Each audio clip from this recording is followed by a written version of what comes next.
I guess changing gears just slightly, what are your thoughts on, doing long form videos versus short form videos? Do you feel like there's a benefit or like pros and cons to both? Or I guess what has your experience been with long form and short form? Well, there's definitely pros and cons to both. It's there's some people who are wildly successful, as everybody knows, doing 1 minute videos. Hmm. For me, for what I do, my demographic for my channel is 94% male, and I love the 6% females that watch my tools. Yeah. But it is 94% male, and it's generally males. There are some 25 to 35, but for the most part, it's over 35 years old, all the way up to Hmm. retirement age. I started doing shorts, as you know, because you've edited almost all of them, Hmm. and created them out of my long form content. But I did that hoping to pull in a slightly younger demographic and just move into that. Hmm. I don't want to lose the demographic I have because my viewers are awesome. They're they're super helpful. They're always nice on in the comment section. You read my comment section is the nicest comment section probably on the internet. And I don't want that to change, but if I can expand a little bit and just make my audience a little bigger, um, that was my goal with starting to produce or put shorts out there. And I would say it had some success. Yeah.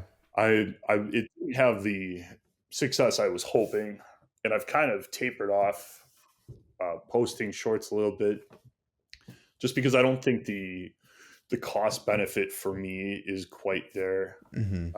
But yeah, that's the best answer I can give you. They do get some views. YouTube seems to burn hot with shorts. Shorts come out, and my shorts will hit 10,000 in like a day, and Yeah. then completely flatline.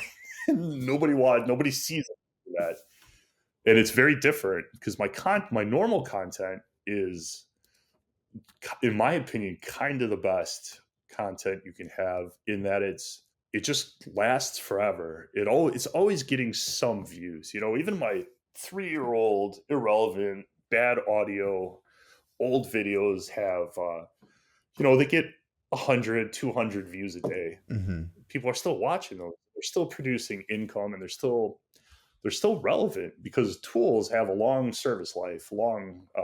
Right. A company will come out with a new table saw and run that same model for a decade, sometimes 2 decades.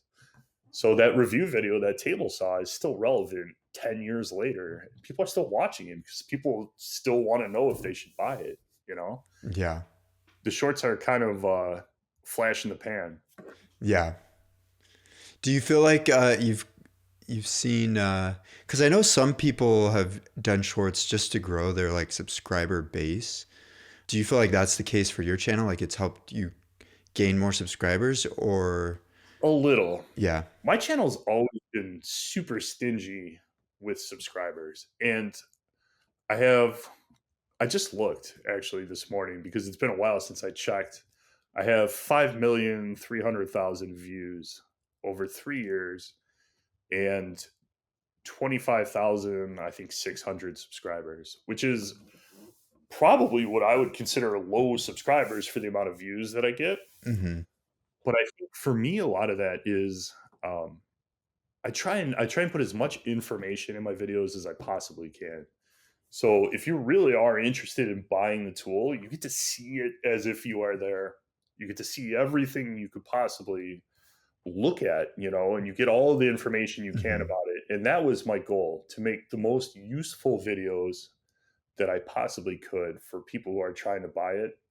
And I think a lot of the times people come on and they'll watch the video for the info, and they don't subscribe because they got the info they need. They're out. Right. For probably 10 years, every time I put a tie on, probably once a year, if that, you know, I, Yeah. and I forget how to do a double Windsor. And I watch the same YouTube video every time. And I've been doing that for probably 10 years, but I don't subscribe.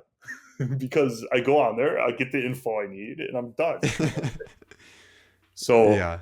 I think a lot of people do the same thing with me. So I get the views, which is fine because the views is what really matters. But I don't focus on the subscribers quite as much as I did when I first started. And I thought that's what you really need. Hmm. Because if you're getting the views, people are still watching your content, and the algorithm is still playing it because people are still looking and searching for that subject matter. That's true. I think another misconception is, subscriber count. Like it's almost like a vanity metric now. Like, Sure. oh, that's cool, but it's really like how much watch time and views you have. That's I feel like the more important metric to track. So, Yeah, 100%. but yeah, that totally makes sense about the watching the video just for the info and then kind of leaving. I will admit I do that sometimes for specific things, like if I need to do something for video editing and I need to know like one specific thing, I'll watch the video up until the very point that oh, that's how you do that. Okay, and then I'll leave the video. Yeah, So, same thing. I mean, yeah. I hit thumbs up now. And I will occasionally leave a comment and say thank you, just to throw a comment. Especially if it's really helpful. It's a small YouTube channel with not a lot of subscribers or views.